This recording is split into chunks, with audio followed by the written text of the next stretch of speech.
E aí, alunos, beleza? Vamos iniciar agora aqui uma disciplina muito interessante, né? Que é Física Moderna.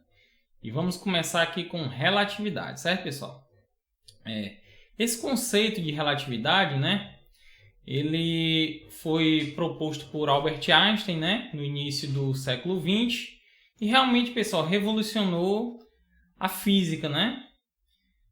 Até então, achava-se que os conceitos de tempo e de comprimento, por exemplo, né, eles eram absolutos, né? Mas nós vamos ver aqui que eles não são. Ok, pessoal? Então, essa física aqui da relatividade que nós vamos estudar aqui nesse momento é da relatividade restrita, ok, pessoal? Depois nós vamos estudar a relatividade restrita ou relatividade especial, né? Depois nós vamos estudar a relatividade geral, ok, pessoal? Que é a teoria de gravitação do Einstein, tá bom? Então vamos lá. Como eu falei, a relatividade restrita, né? Ela realmente veio para modificar as leis da física. Na verdade, ela não veio modificar, ela veio refinar, né? As leis da física newtonianas e galileanas, né? Então, pessoal, a relatividade restrita, né, ela é baseada em alguns postulados, certo? Que postulados são esses, professor? Vamos lá. As leis da física são as mesmas em todos os referenciais inerciais. Não existe um referencial absoluto, certo? Então é o seguinte, pessoal. Nós vamos ver aqui que em determinadas situações irão acontecer, entre aspas, paradoxos, né? Situações, informações conflitantes, de não simultaneidade de eventos, por exemplo, para dois observadores em referenciais diferentes, né, em movimento um em relação ao outro. Claro, nós estamos estudando aqui referenciais que ou estão em repouso em relação a si, né, ou com velocidade constante, certo, pessoal? Então, estamos tratando aqui de referenciais inerciais, ok? Então, não existe um referencial absoluto, ou podemos dizer também assim um referencial privilegiado, certo, pessoal? O segundo postulado, também muito importante, né, é que a velocidade da luz no vácuo ela tem o mesmo valor c em todas as direções e em todos os referenciais inerciais, certo, pessoal? Isso é muito interessante. No caso, a velocidade c, o fato dela ser constante para todos os referenciais, é isso que vai fazer com que os outros parâmetros, né, sejam relativos, certo, pessoal? Então, é o fato da velocidade ser fixa, né, e ela ser a velocidade limite, né, pessoal? Como nós vemos aqui, ó, a velocidade da luz no vácuo, c, é uma velocidade limite, que não pode ser excedida por nenhuma entidade capaz de transportar energia ou informação, certo, pessoal? Existem algumas teorias, né, de cosmologia, do início do universo, né, que tratam da expansão. Acredita-se que em determinados momentos a velocidade de expansão tenha sido maior do que a velocidade da luz.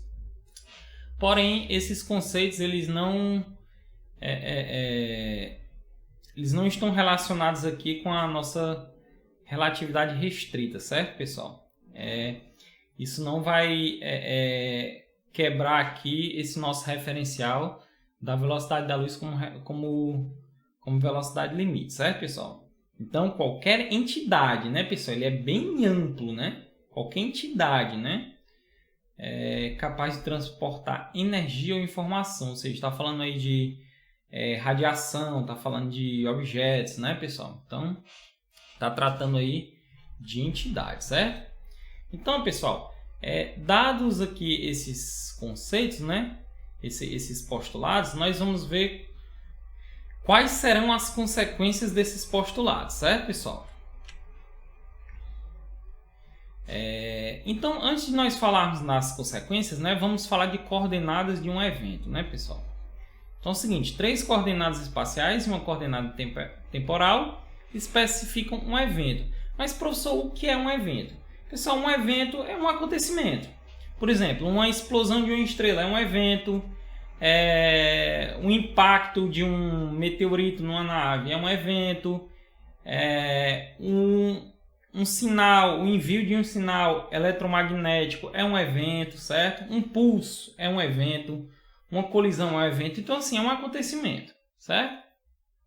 Então, a teoria da relatividade restrita se propõe a determinar, né, as relações entre as coordenadas atribuídas a um mesmo evento por dois observadores que estão se movendo com velocidade constante um em relação ao outro, né, pessoal? Então, é o seguinte, ó, esse conceito de coordenadas vai ser importante, pessoal, porque quando nós falarmos de coordenadas espaço-temporais, certo? Nós vamos ter que atribuir diversos relógios, pessoal, numa rede de relógios, né? Uma rede infinita de relógios, né? Ou seja, cada porção do espaço vai ter que ter um relógio próprio, né, pessoal? Por que isso? Porque é o seguinte, quando um observador num referencial inercial, né, ele vai atribuir coordenadas a um determinado evento, certo? Vamos supor que eu tenho aqui um evento nessa coordenada A aqui, certo, pessoal? Eu tenho que atribuir a ele uma posição x, y, z e uma posição no tempo, certo, pessoal? Só que a informação, ela demora um pouco para chegar, justamente por causa do postulado da velocidade da luz, né, pessoal? A velocidade da luz não é infinita, né? Nós vamos ver depois nas transformações lá de Lorentz quais seriam as consequências se nós tivéssemos uma velocidade da luz infinita, né? Então, para que haja essa marcação correta do tempo aqui, eu não tenho que ficar adaptando o relógio. Por exemplo, vamos supor que acontece aqui um pulso eletromagnético em A, né? E ele demora um certo tempo para chegar para eu observar. Eu vou ter que, conhecendo a coordenada espacial, eu vou ter que fazer uma correção da coordenada temporal, né? Por causa da diferença de tempo que ela demorou para chegar até os meus olhos, né, pessoal? Então, assim, eu não estou falando aí da percepção do evento e do evento em si, certo, pessoal? Ou seja, eu vou marcar nos meus relógios, né? Eu vou marcar o tempo em que o evento aconteceu na minha percepção, certo? Não somente, aliás, não na minha percepção, no que de fato eu acho que aconteceu. Então, como eu já sei que a minha percepção vai estar atrasada, eu já faço essa correção. Mas não confundam, pessoal, essa diferença entre a percepção e diferença do tempo do evento para mim com as relatividades, não. Isso são coisas diferentes, certo? Não é porque eu estou percebendo um evento com um atraso, não é por esse motivo que vai haver a relatividade, não. É porque realmente quando eu medir o evento já com as correções realizadas e outra pessoa medir aquele mesmo evento com as suas correções, né, do tempo da informação ter chegado para ele, quando nós dois observadores em referenciais diferentes, tivermos feito essas correções, ainda assim as informações vão estar, né, desencontradas, não serão as mesmas, né? Então o interessante é isso. Então não confundam o fato da não simultaneidade de eventos para observadores diferentes com a diferença de percepção de um evento e de realmente o acontecimento do evento para aquele observador naquele referencial inercial, certo? Então, por isso, pessoal, fica muito mais fácil que eu pegue infinitos relógios. Eu falo assim infinito porque é necessário que você tenha um relógio em cada porção da trama do espaço-tempo, né? Para que nós possamos medir diversos eventos. Mas, por exemplo, nesse evento aqui, eu posso tomar um desses relógios aqui mais próximos como um referencial, certo, pessoal? Então, eu tomaria aqui, por exemplo, esse reloginho que está aqui como um referencial, né? É o relógio mais próximo daquele evento. Ok, pessoal? Então, o que é que eu tenho que fazer? Eu tenho que sincronizar anteriormente todos esses relógios para que eu não tenha que ficar fazendo aquelas correções o tempo todo, né? Como eu falei, eu sei que a luz demora um determinado tempo para ir do evento até que eu percebo com os meus olhos, né? Aí toda vida eu sei que a luz demorou 5 segundos, então o evento aconteceu há 5 segundos atrás. Para que eu não tenha que ficar sempre fazendo esse tipo de correção, é sempre interessante eu sincronizar previamente os relógios. Então, o que é que eu faço? Eu sei que esse relógio que está localizado, sei lá, bem aqui, ele está numa localização onde a luz demora 10 segundos para chegar até mim, né? Então, eu já vou fazer a correção de 10 segundos aqui nesse relógio, certo? Por quê? Porque eu sei que quando eu for perceber, vai estar 10 segundos depois. Então, eu tenho que adiantar os relógios, né, pessoal? Certo? Eu tenho que fazer esse tipo de correção aí. Ok, pessoal? Então, assim, adiantar, atrasar relógios, né? Para que haja essas correções, isso aqui é normal no decorrer do nosso estudo, certo, pessoal? Então, já sabendo, né, da demora dessa informação, né, já sabendo dessa devida demora, eu já faço aí as correções, né? Claro que se eu tiver um relógio na minha localização, né, a minha coordenada espacial, eu não preciso fazer nenhuma correção com relação a ele, né, pessoal? Porque eu vou estar aí com o meu tempo próprio. Depois eu vou falar um pouquinho aí dessa questão aí de tempo próprio, tá bom? Então vamos adiante aqui. Então, ó, eventos simultâneos, pessoal. O que são eventos simultâneos, né? Dois observadores simultâneos quer dizer ao mesmo tempo, né, pessoal? Então, será que as coisas realmente são simultâneas? Dependendo se nós estivermos falando de dois referenciais diferentes? Então, pessoal, esse conceito de simultaneidade, nós vamos ver que ele é relativo, certo? Dois observadores situados em referenciais diferentes, em geral, não concordam quanto à simultaneidade de dois eventos. Se um dos observadores observa que dois eventos ocorridos em locais diferentes foram simultâneos, o outro observador chega à conclusão oposta, e vice-versa. A simultaneidade não é um conceito absoluto, e sim um conceito relativo que depende do movimento do observador. A relatividade da simultaneidade é uma consequência direta do fato de que a velocidade da luz é infinita. Então, pessoal, vamos supor que eu esteja em um referencial e vocês estejam em outro referencial aí. Estou no referencial S, vocês estão no referencial S', né, se movendo a uma velocidade aí, metade da velocidade da luz em relação a mim, certo? Eu observei aqui que um meteorito, né, caiu, atingiu a Lua no mesmo momento em que uma supernova explodiu, né, pessoal? Então, se esses eventos foram simultâneos para mim, provavelmente, né? Aliás, para vocês não serão simultâneos, ok? Porque vocês estão se movendo com uma velocidade relativa em relação a mim, ok, pessoal? Então, se nós tivéssemos uma velocidade da luz infinita, né? Todo mundo ia observar tudo ao mesmo tempo, porque as informações elas iam chegar de forma instantânea. Então, essa questão da simultaneidade está muito ligada também à informação, né? Então, se as informações viajassem de maneira, né, instantânea, né? Aí sim, realmente a teoria da relatividade nem existiria, né, pessoal? Então, realmente, tudo isso é uma consequência da velocidade finita da luz de aproximadamente 300 mil quilômetros aí por segundo, ok? Então vamos dar uma olhadinha como é que dois eventos podem não ser simultâneos para dois observadores diferentes, certo? Eu tenho aqui duas naves, né, pessoal? Duas naves, dois foguetes. E aqui a nave da Maria e aqui a nave do João, certo? Eu tenho aqui um evento azul e um evento vermelho. Eu vou chamar evento azul o impacto de um meteorito nas naves, né?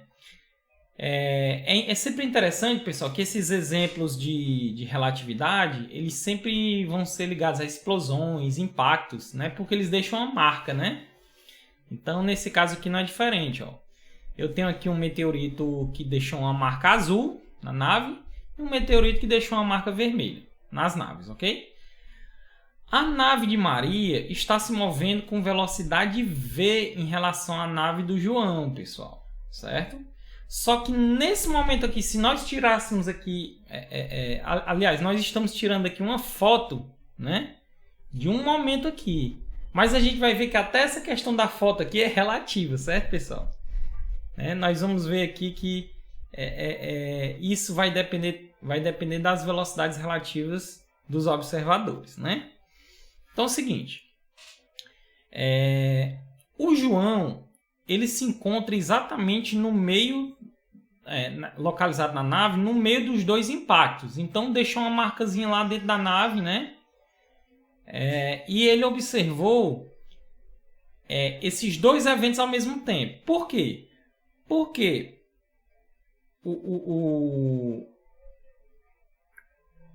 o João está aqui parado, né? Está aqui em repouso, certo? E a luz proveniente do evento vermelho, né? Que veio da direção da esquerda para a direita, né? Chegou ao mesmo tempo que a luz proveniente do evento azul. Então as ondas dos dois eventos chegam simultaneamente a João. Mas percebam, quando as frentes de onda, né, das luzes chegam simultaneamente a João, percebam que a nave da Maria, ó, ela já escapou um pouquinho, né, pessoal? Né? Então, olha, vamos ver aqui na visão de Maria como é que ela detecta o evento vermelho. Ó. Como ela está se movendo e a frente de onda está vindo nessa direção aqui também, né, pessoal? A nave da Maria está vindo aqui e a frente de onda aqui desse lado esquerdo. Como ela está se movendo de encontro à frente de onda, ela percebe o evento primeiro. A onda do evento vermelho chega primeiro a Maria. E depois de um certo tempo, ela também detecta a frente de onda azul, né? Ela se move numa velocidade menor do que a velocidade da luz, né? Agora, me diga uma coisa sobre isso que eu acabei de falar. Se ela estivesse se movendo à mesma velocidade da luz, será que a frente de onda iria alcançá-la? Será que faz sentido isso aqui que eu estou falando? Ela poderia se mover à mesma velocidade da luz? Ou uma velocidade maior? Não, né, pessoal? Então, olha só que interessante, né? A velocidade de Maria sempre vai ser menor do que a velocidade da luz. Beleza? Então, não faria nem sentido a gente falar de mesma velocidade aí da luz, certo, pessoal? A Maria é um corpo com massa, certo? Então, vamos lá. Então, percebam que os dois eventos que foram simultâneos para João não foram para Maria. Então, só aí nós já podemos detectar aí uma relatividade na simultaneidade, né? Pessoal, vamos ver aqui outra consequência também daqueles postulados, né? Que é a dilatação do tempo, certo, pessoal? Quando dois eventos ocorrem no mesmo lugar em um referencial inercial, o intervalo de tempo ΔT0 entre os eventos medidos com um único relógio no lugar onde ocorrem, né, pessoal? Por isso que é importante você localizar os relógios, né?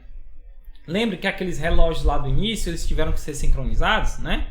Ou seja, eu peguei uma série de relógios, né? Muitos relógios, espalhei no universo. E disse pro pessoal, ó, você tá à distância, eu peguei meus quase infinitos auxiliares, né? E disse assim, ó, pessoal, eu quero sincronizar esses relógios. Porém, se eu sincronizasse esses relógios previamente, né? Eles iriam dar diferença no tempo depois, por causa do movimento. Então, a maneira certa de eu sincronizar esses relógios eu afasto os meus relógios, deixo eles lá paradinhos, né? E depois que eu coloquei cada relógio no lugar onde eu queria, aí eu mandei um pulso. Ó, pessoal, eu estou mandando agora o pulso 0. Só que o fulano de tal, que está a 300 mil quilômetros de distância, ele sabe, opa, Quando o Bruno soltar o pulso lá para eu sincronizar o meu relógio aqui, eu sei que a luz vai demorar 1 segundo para chegar até aqui. Então eu já tenho que ajustar o relógio, né? Já levando em consideração isso aí. Ou seja, ele vai me mandar lá o pulso do tempo igual a 0, só que para mim aqui, esse relógio já tem que estar marcando 1 segundo. Então é assim que é feita a correção, né? Então, o intervalo de tempo ΔT0 entre eventos é medido com um único relógio no lugar onde ocorrem, né? No lugar onde ocorre o evento, que eu vou ter o tempo próprio, né? Aí já está falando, né? É o intervalo de tempo próprio entre os eventos. Um observador situado em outro referencial que está se movendo em relação ao primeiro mede sempre um intervalo de tempo maior que o intervalo de tempo próprio. Professor, mas não poderia medir um intervalo de tempo menor? Não é relativo, não pode ser tanto para um lado como para o outro. Não. Certo? Nós vamos ver que um observador externo, ele sempre vai observar um intervalo de tempo maior em eventos que acontecem, né, com relação aos relógios, né, que estão localizados exatamente onde o evento acontece. Olha só que interessante, né, pessoal? Muito interessante isso daí.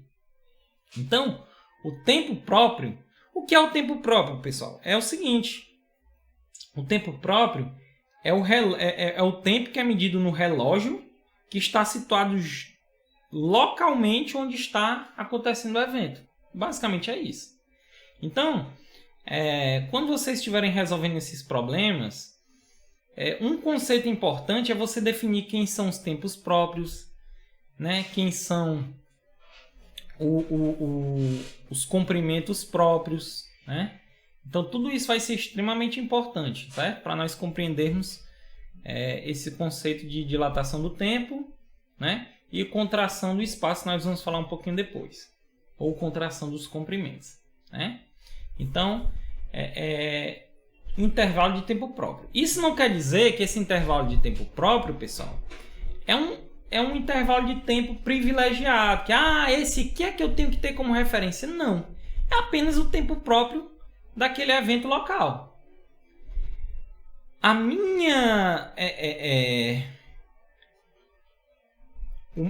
O meu conceito de evento, né, de coordenadas espaço-temporais, ele não deve ser rebaixado com relação ao observador que está no próprio referencial do evento. Como eu disse, né, no primeiro postulado, todos os referenciais são igualmente válidos. Não existe nenhum referencial absoluto ou privilegiado em relação ao outro. Não é porque alguém esteja medindo no intervalo de tempo próprio que aquele intervalo de tempo ele tem alguma vantagem sobre a minha percepção, né, do evento, né? Percepção não é... Vejam bem que percepção não é bem a palavra correta, certo? Então vocês estão começando espero que vocês estejam começando a entender. Na verdade, o registro, não é nem a percepção, o registro do tempo que eu faço, ok?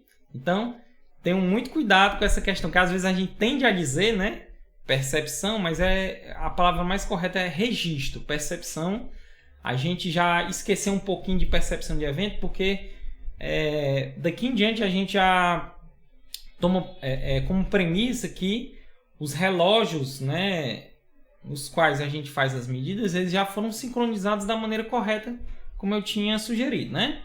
Ok?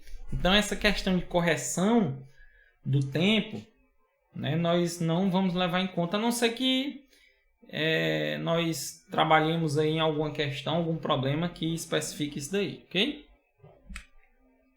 Então, pessoal, ó, vamos ver aqui um exemplozinho, né? Em uma pessoa que está parada numa estação de trem, certo? Sou um observador, né? Sou o João. E a Maria está lá no trem, né? Aqui tem uma fonte, né, de emissão de luz. Aqui tem um espelho, né? E essa fonte emite um raio. E esse raio volta para esse emissor aí, né? Que também é uma espécie de receptor que mede o intervalo, né? Então, pessoal, Percebam que para Maria, né, que ela está no mesmo referencial do evento aqui, né? Aliás, do evento 1 e do evento 2, né?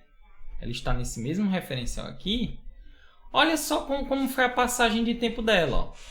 Para ela, né, a luz percorreu essa distância d e voltou aqui, né, para esse mesmo local. Então, a distância que a luz percorreu na visão da Maria foi 2D. Então, se foi 2D, para ela, né, passou um intervalo de tempo ΔT0. Por que ΔT0? Porque ela está no mesmo referencial em que aconteceram os eventos. Então, essa aqui é a passagem de tempo próprio. Opa! Então, professor, como você disse que o intervalo de tempo de um observador é externo, né? Ele é sempre maior, então qualquer pessoa que for medir esse evento aqui externamente, né, que não esteja no mesmo referencial inercial aqui da Maria, ele vai medir o intervalo de tempo entre esses eventos aqui, 1 e 2, maior, exatamente. Então isso daí já elimina, por exemplo, se você estiver resolvendo um problema, você já elimina muitas respostas erradas só com relação a isso aí, né? Você já sabe que o ΔT medido por João, né, que está lá na estação observando esse trem, vai ser menor, ok? Desculpa, vai ser sempre maior, certo? Então, opa, cadê minha caneta? Tá aqui, né? Não quero a caneta agora não. Quero a seta, pronto. Olha só, pessoal, percebam outra coisa também. Maria, como o evento aconteceu, o evento 1 e 2, os eventos 1 e 2 aconteceram no mesmo local, nas mesmas coordenadas temporais, eles trabalham com o mesmo relógio C, certo? Ó, então a Maria estava com o relógio C, ela vai medir o evento 2 com esse mesmo relógio C. Portanto, passou ΔT0, que é o tempo próprio. Já João, como o evento 1 e o evento 2, né? Ó, aqui é o movimento relativo do trem, ó, certo? Como esses eventos aqui aconteceram em locais diferentes no referencial de João, pessoal, olha só. Para João, o evento 1 aconteceu aqui e o evento 2 aconteceu bem aqui, coordenadas espaciais diferentes. Ele vai ter também que medir isso aqui com dois relógios diferentes, C1 e C2. Opa, voltei aqui, sem querer. Não, passei. Sem querer eu passei o slide.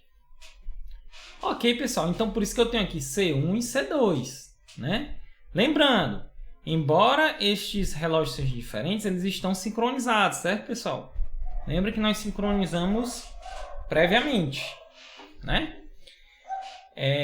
Então, pessoal, para João, a luz vai sair daqui, vai bater no espelho e voltar para cá, certo? Ou seja, eu vou ter aqui um movimento L aqui, né? Que na verdade é 2 L's, né? Se nós fizermos aqui relacionar aqui a hipotenusa, né? Nós vamos ver que L ao quadrado igual a B ao quadrado mais metade de V ΔT, né? Por que V ΔT? Ora, V é a velocidade de movimento aqui do trem. E ΔT é o intervalo de tempo que eu estou medindo, pessoal. Olha só, não é o ΔT0, é o ΔT. Ok? A única coisa que é igual para os dois, que é igual para Maria e para João, é a velocidade V. Porém, aqui nem faz sentido, porque... Aliás, desculpa, pessoal. Né? Para Maria aqui, né, a velocidade V dela aqui vai ser 0. Certo? O que vai ser igual para os dois aqui é essa velocidade aqui da luz, certo, pessoal? Vai ser igual para os dois. Beleza? Já a velocidade aqui de deslocamento aqui, né, ela vai ser diferente. Então, V ΔT aqui, né, metade de V ΔT vai ser esse espaçozinho percorrido aqui. E se eu somar aqui os dois aqui, vai ser V ΔT, né? Então, dessa forma aqui, conhecendo essa velocidade aqui e pegando o intervalo de tempo que eu medi, né? Eu vou conseguir fazer, fazer essa medição aqui e relacionar a essa distância L aqui. Olha só que interessante, pessoal. O intervalo medido com o relógio de Maria é diferente do intervalo medido com os relógios de João, por causa do movimento relativo. Ó. Perceba que o relógio de João está marcando um ΔT. E esse ΔT, pessoal, é maior do que o ΔT0. Ok, pessoal? Interessante? Então é o seguinte, ó. Se o observador está se movendo com velocidade relativa v, o intervalo de tempo medido é ΔT igual a ΔT0 sobre 1 menos v sobre c ao quadrado, né, pessoal? Nós conseguimos achar aqui se a gente manipular, né, essas equaçõezinhas aqui, ó. É só a gente relacionar aqui, né, essas duas medidas aqui, ok, pessoal? Não é difícil de fazer, não. Beleza? Então, ΔT0 sobre raiz de 1 menos v sobre c ao quadrado, né? Pessoal, esse v sobre c aqui é o parâmetro de velocidade, certo? Esse beta. E nós podemos, né, substituir ele por beta, beta ao quadrado. Ou seja, é o parâmetro relativo entre a velocidade, né, de um dos elementos que estão em um referencial com relação à velocidade da luz. Ok, pessoal? Então, posso minimizar para ΔT0 sobre 1 menos beta ao quadrado. Só que como esse fator aqui também vai ser um fator constante, pessoal, certo? Constante que eu digo assim, no sentido de sempre aparecer aqui, né? Para facilitar os cálculos, nós vamos chamá-lo de gama. Gama, né, é igual a 1 sobre raiz de 1 menos beta ao quadrado. Certo? Vai facilitar aí nossos cálculos. Então, esse aqui é o famoso fator de Lorentz, certo, pessoal? Beleza? Percebam uma coisa, pessoal. A minha velocidadezinha V aqui, certo? Ela sempre vai ser menor do que C. Né? Ela sempre vai ser menor do que C. Portanto, né, esse fatorzinho beta aqui, né, ele sempre vai ser menor do que 1, pessoal. Ok? Já gama, como gama é 1 sobre raiz de 1 menos beta ao quadrado, gama sempre vai ser maior do que 1. Ok? Gama sempre vai ser maior do que 1. Então, isso é importante aí que para nós observar, certo, pessoal? Então, eu transformo aqui essa equação aqui mais complicada um pouquinho nessa aqui, ó, gama ΔT0. Então, esse é o fator de correção de Lorentz, né? Que vai depender da velocidade relativa em relação à luz. Ok? Uma consequência importante da dilatação do tempo é o fato de que os relógios em movimento atrasam em relação aos relógios em repouso. Olha só, pessoal. Então, né, por isso que é por esse fator aqui que existe o paradoxo dos gêmeos, né? O irmão gêmeo fica aqui no planeta Terra. Claro que nós não estamos levando em consideração aí questão de aceleração por enquanto, certo, pessoal?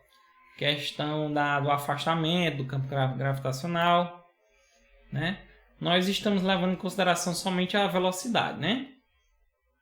Então, um irmão gêmeo faz uma viagem numa determinada velocidade e quando ele volta,